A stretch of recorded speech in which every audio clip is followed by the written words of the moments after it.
South Africa's economy has been under severe strain in the last couple of years, and this is due to rolling power cuts, inequality, and the increasing unemployment rate. To make matters worse, the country's foreign policy and non-aligned stance in the Russia-Ukraine conflict has changed how some of our trading partners see us. Well, the founding director at the Gordon Institute of Business Science is Professor Binedell, who joins us now for an important discussion, Prof, as to the economic outlook of South Africa amid the uneasy global politics and where we fit into this picture. But let's begin with this.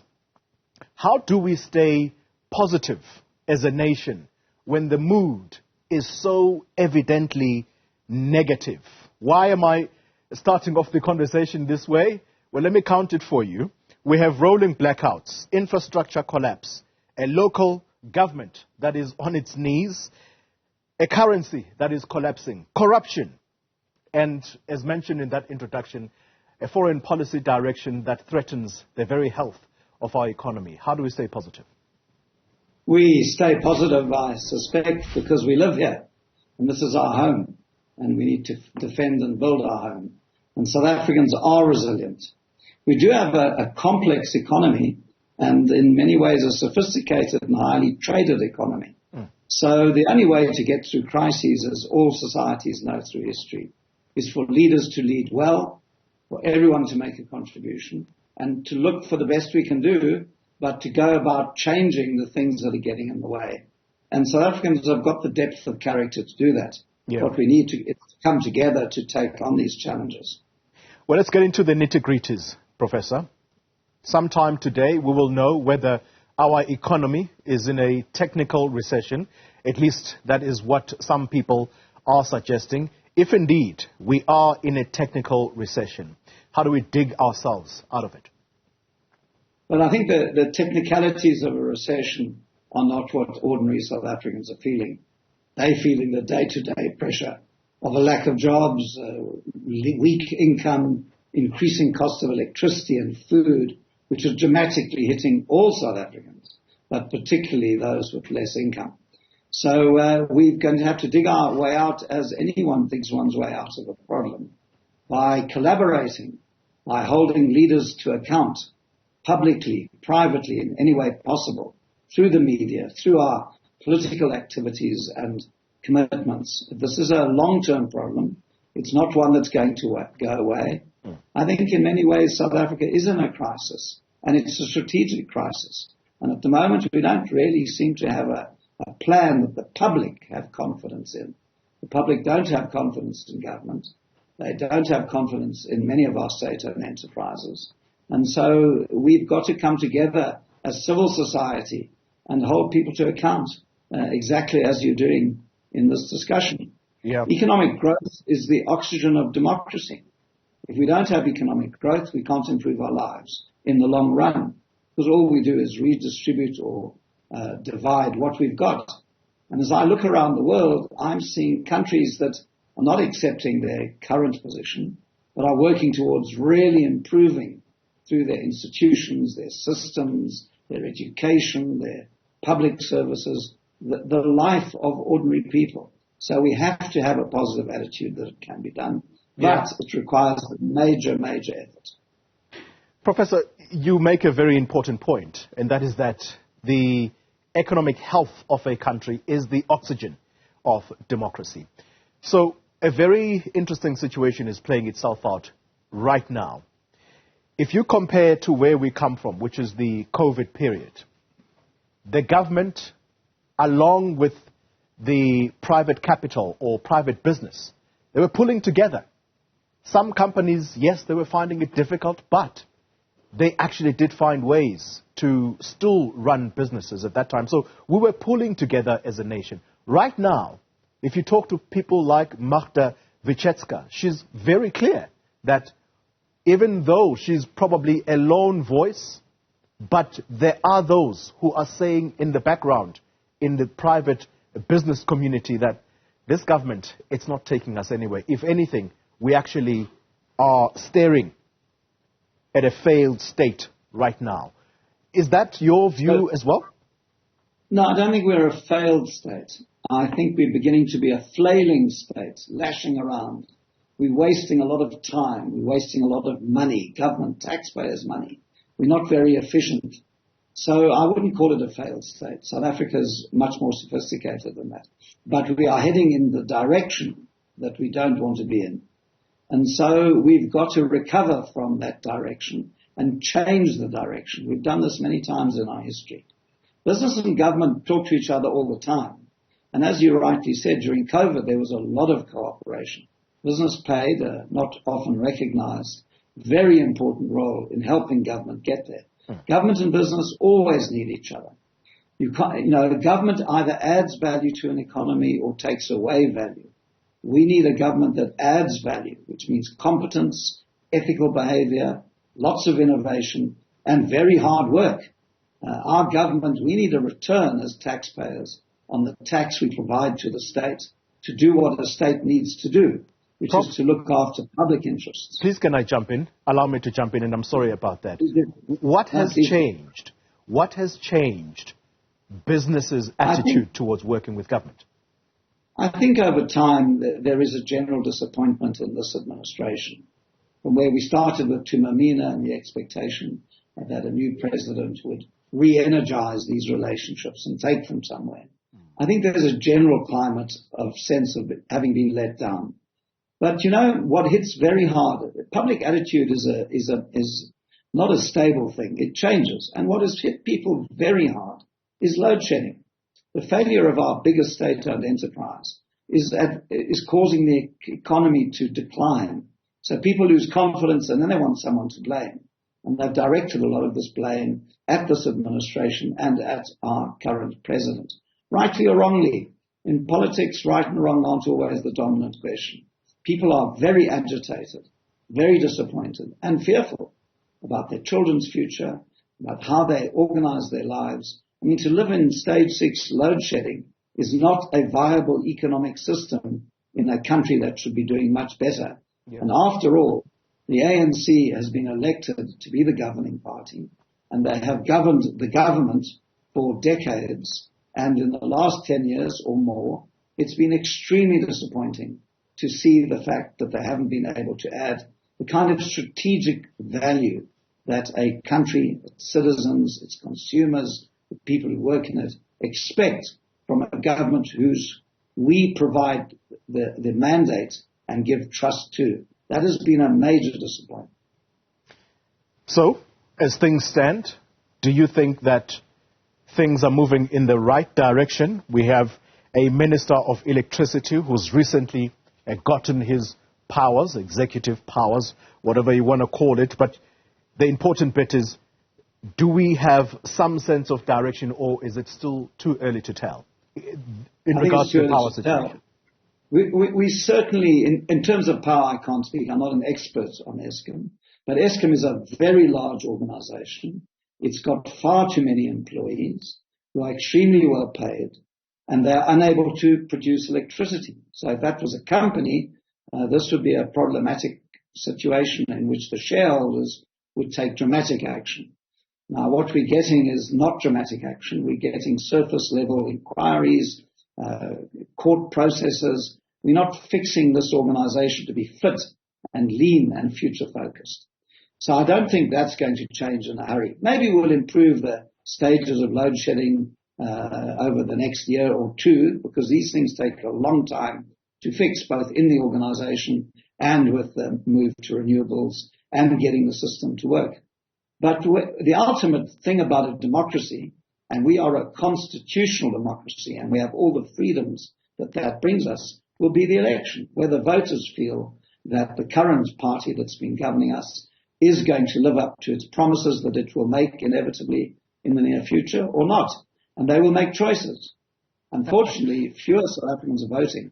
We need more South Africans to vote, and especially young people who are paying the brunt of these problems. They must know that their right to influence things, as distant as it may feel at times, is their constitutional right to protest, to agitate, to engage, but most importantly, to vote.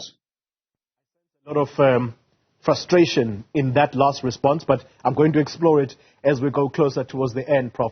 We can't not talk about a collapsing local government. Just this morning, a mayor of Johannesburg, one of the biggest cities in the southern tip of Africa, is going to deliver a State of the City address, his maiden State of the City address. And I don't need to tell you the problems that have surrounded him.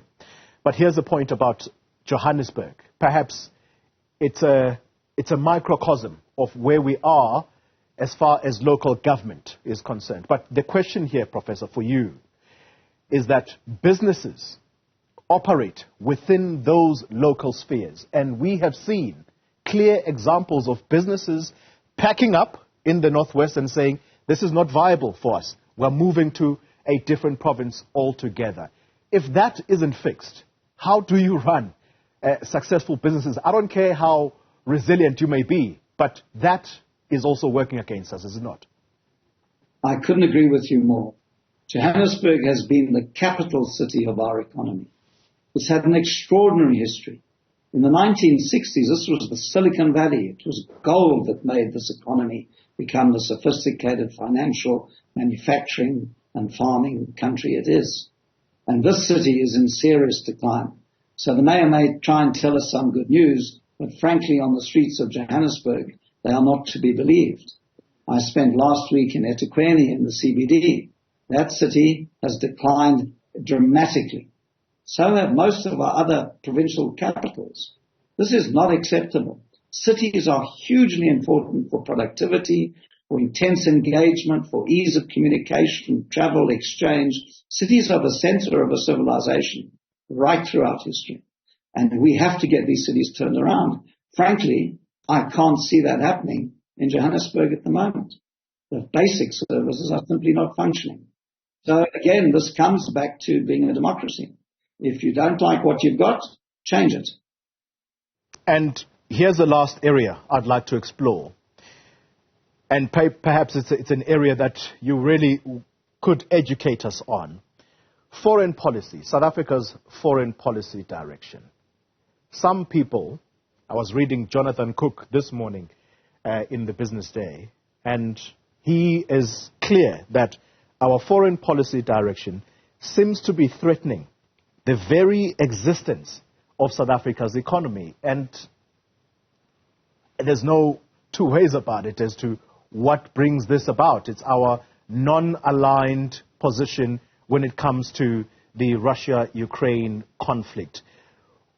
When you are a business person, Professor, and you are trying to sell your business idea in the world, where do you start with South Africa? First of all foreign policy for any country in the world, including Russia and the USA, depends on your interests. Huge countries like the USA have extensive power outside of their country. I was just looking up this morning. The American economy is 65 times bigger than ours. So we are a rule taker. We don't get to make the rules.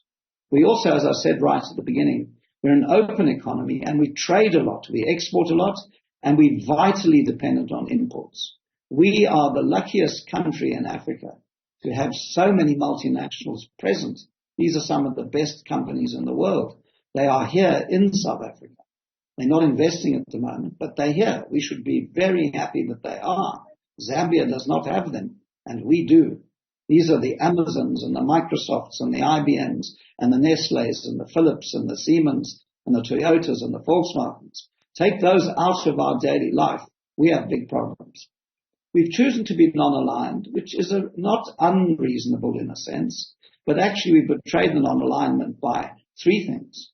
By getting ourselves embroiled now in the BRICS summit and President Putin, by the naval exercises, which we agreed to do, and we can make up stories why we agreed to do it, but it wasn't a clever move. And thirdly, by the question of what happened in Simonstown, which I see the presidency is now saying, no matter what the inquiry finds, they won't tell us. That's unacceptable. So when you make friends, when your friends firstly are your interests, and your interests are trade, and we trade far more. We trade almost nothing with Russia. Yeah. But of course with Russia, we have an historical linkage that goes back to liberation. So you can maybe make the argument of being neutral. Singapore is very clever at balancing all of its relationships. It has geopolitical and economic relations with everybody, and they're really smart about how they do it. It looks to me like this foreign policy has really not been thought through in terms of the economy. It may be historical relationships are driving it, or something else that we don't know is driving it, but the West, Europe, the USA, China these days, Japan, are hugely important to our long-term prosperity. It looks to me there's not a link between our foreign policy and our economic needs and interests. Well, Professor, you then give me the opportunity to ask that final question, which centers around exactly that. The way you've explained it, I'm taking away from you that foreign policy, above everything else, it is supposed to favor a country's national interests first. And then we can look at how else do we maneuver around that. And so you earlier expressed that if this government is not serving the interests of the people of this nation, then you've got to go and vote. Here's the question. What do people do? Next year, we have an election. I may be cutting it too far. Do they vote for the very same ANC, which is now going to cause them to lose jobs because of a sentimental attachment to Russia? Well, who knows? So that's part of the vibrancy of our debates, this exacted conversation, the media, what families say around the dinner table, how knowledgeable they are about these interests, whether they will vote out of loyalty or out of a sense of choice or out of a sense of vision. And it's not for me to tell people who to vote for. I'm engaged in political life because I think we have to change what it is, but that's not for me to say. I think that we have the benefit of being a democracy, which means we can have a healthy, robust, critical debate. Now, in the past, the country I came from, people voted for the previous government in the 1980s out of loyalty, out of affiliation. I think that's breaking up in South Africa. And as we modernize, we are more informed about the type of choices we're making, and maybe it will lead to a change. Let's hope that it will. Or let's hope the ANC suddenly makes a major reimagination of itself, which it inevitably will claim it will. But I'm somewhat skeptical about it. I know it well. I study this country all the time. This is a country with tremendous capacity, fantastic people, great resources, great institutions. We should vote for those who are going to make them work in everybody's interests. Professor Nick Binedell, let's leave the conversation there. Thank you very much for your thought, leadership, and indeed the insights. He is a founding director of the Gordon Institute of Business Science.